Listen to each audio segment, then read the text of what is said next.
10 বছর ধরে বিবাহিত হওয়ার পরেও আমার কোনো সন্তান ছিল না। আমার স্বামী যখন অন্য শহরে যেতেন, তখন আমার দেওর বলত, বৌদি, এটা একটা অন্য রকম লাড্ডু। 7 দিন ধরে এটি খেলে দাদা আসার সাথে সাথেই বাচ্চা পেটে থেকে যাবে। আমি সেই লাড্ডুগুলি খেয়ে নিয়েছিলাম এবং আমার একটি বাচ্চা হয়েছে। বাচ্চাটির জন্মের সময় আমার দেওর চিৎকার করে বলেছিল যে এই শিশুটি তার। আর যখন ডিএনএ টেস্ট করা হয়, তখন যেন আমার পায়ের তলা থেকে মাটি বেরিয়ে আসে। কারণ ওই শিশুটি আমার আসলে কি নাম? আমি খুব সুন্দর ছিলাম এবং আমি এমন একটি বাড়িতে বিয়ে করেছিলাম যেখানে শুধু আমার স্বামী এবং আমার দেওর থাকত। আমার শ্বশুর বাইরের একটি শহরে ছিলেন। এরা খুবই ধনী ছিল। আমার শাশুড়িও ছিল না। আগে আমি খুব খুশি ছিলাম যে এই বাড়িতে কোনো শাশুড়ি নেই, ননদ নেই, ভগ্নিপতি নেই। কিন্তু আমি বুঝতে পেরেছিলাম যে এখানে বসবাস করা খুব কঠিন। কারণ এই বাড়িটা ছিল শুধুই পুরুষের ঘর। আর আমি তাই কাউকে মনের কোনো কথাই বলতে পারতাম না। আমার স্বামীও খুব সিরিয়াস ছিল। আমার বাবা মাও আমাকে বিয়ে দেওয়ার পর এই দেশ ছেড়ে চলে গেল, কারণ তারা এখানে এসেছিল শুধুমাত্র আমাকে বিয়ে দেওয়ার জন্য। আমরা আগে কাতারে থাকতাম। আমার বাবা মা চেয়েছিল আমি পাকিস্তানে থাকি, যাতে আমি এখানকার মাটির কাছাকাছি থাকতে পারি। আমি গরিব তো হয়েই গিয়েছিলাম, কিন্তু খুব চিন্তিত ছিলাম। এই সমস্যার কারণে তখনও পর্যন্ত আমার সন্তান হয়নি। ডাক্তাররা বলতো, আপনার শরীরে রক্ত কম, কারণ আপনি দুঃখী থাকেন সবসময়। আপনার পরিবেশ পরিবর্তন করুন, কোথাও থেকে ঘুরে বেরিয়ে আসুন। এমন কাজ করুন যা আপনাকে খুশি করবে। কিন্তু আমার বর এমন একটা কাজ করত যে একদিনের জন্য সে ছুটি নিতে পারত না। আর যে আমার সাথে কথা বলতো সে আর কেউ না, সে ছিল আমার দেওর। আমার বয়সী, আর সে দেখতে খুব সুন্দর ছিল। আমার স্বামীর তুলনায় সে একজন ভালো মানুষও ছিল। হাসিঠাট্টা করত, কিন্তু তার একটা নিজস্ব জগৎ ছিল, যেখানে সে আমার জন্য সময় দিতে পারত না। সে ইউনিভার্সিটিতে চলে যেত, সেখানে বন্ধুদের সময় দিত কিংবা ফোন নিয়ে ব্যস্ত থাকত। আমি ভাবতাম কখনোই সে ফ্রি হয়ে এসে আমার সাথে কথা বলবে, তাহলে আমার সময় ভালোই কাটবে। খুব ভালো কথা বলত সে। তার নাম ছিল হামাদ। মাঝে মাঝে আমরা দেওর বৌদি মিলে প্ল্যান করতাম। সে কিছু খাবার, যেমন পিৎজা, বার্গার এইসব নিয়ে আসত, তারপর আমরা একসাথে পিৎজা খেতাম, এখানের ওখানের গল্প করতাম, এভাবেই সময় ভালোই কেটে যেত। আমার স্বামীও এই ব্যাপারটা জানত। আমার স্বামী বলতো তার ভাইয়ের থেকে কিছুটা দূরে থাকতে। আমি বলেছিলাম যে সে তো অপরিচিত নয়, সে এই বাড়িতেই থাকে। আমি আমার স্বামীকে বলতাম যে আমি তার সাথে কথা বলি না, কিন্তু বাস্তবে আমরা একে অপরের সাথে কথা বলতাম এবং আমাদের জীবন এভাবেই চলছিল। আমার বিয়ের পরে অনেক বছর কেটে গেছে। 10 বছর হয়ে গেছে, কিন্তু আমার এখনো একটাও সন্তান হয়নি। কিন্তু ডাক্তার বলেছে, আপনার খুব একটা সমস্যা নেই, আপনার সন্তান হতে পারে। ডাক্তার আমাকে বললেন, আজই আপনার স্বামীর সাথে কথা বলুন, যাতে তিনি আপনার পরিবেশ পরিবর্তন করতে পারেন, আপনাকে একটি শান্তিপূর্ণ জায়গায় নিয়ে যান। কিন্তু যখন আমি আমার স্বামীকে এই কথাটি জানালাম, আমার স্বামী আমাকে একটি নতুন খবর শোনাল। সে বলল যে আমাকে কাজের জন্য অন্য শহরে যেতে হবে এবং আমি সেখানেই থাকব। 9 বা 10 মাসের জন্য হতে পারে। সে যখন কথা বলল, তারপরে আমি কি বলবো? কারণ এটাই ছিল আমার স্বামীর শেষ কথা। সে একবার যা বলে তো সেটাই করত। আমি বললাম, ঠিক আছে, আমি তোমার জিনিসপত্র প্যাক করে দিচ্ছি। আমার স্বামী শহরের বাইরে চলে গেলেন এবং তখন আমি বাড়িতে একা থাকতাম। কিন্তু তখনই আমার দেওর আমাকে এমন কিছু বলেছিলেন যা আমাকে অবাক করেছিল। কিন্তু যাওয়ার সময় আমার স্বামী আমাকে বলে, আমি দোকানদারকে বাড়ির নম্বর দিয়েছি। তোমার যদি কোনো কিছুর প্রয়োজন হয়, তবে দোকানে ফোন করে দিলে সেই জিনিসগুলো বাড়িতে পৌঁছে যাবে। আমি বললাম, জিনিস অর্ডার করার কি দরকার, হামাদ নিয়ে আসতে পারবে। তখন আমার স্বামী বলেছিলেন, তোমাকে তার কাছে কিছু চাইতে হবে না, এমনকি তার সাথে কথাও বলতে হবে না।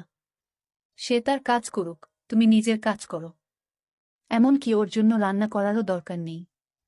ও বাইরে থেকে খাবে। আমি বললাম, তোমার কি হয়েছে? সে বলল, আমি তোমার বর, আর তাই আমি যা বলছি তাই তোমায় করতে হবে। আমি বললাম, কিছু কি হয়েছে? সে বলল, না তেমন কিছুই না। আমি শুধু তোমাকে বলে দিলাম যে ওর থেকে দূরে থাকবে।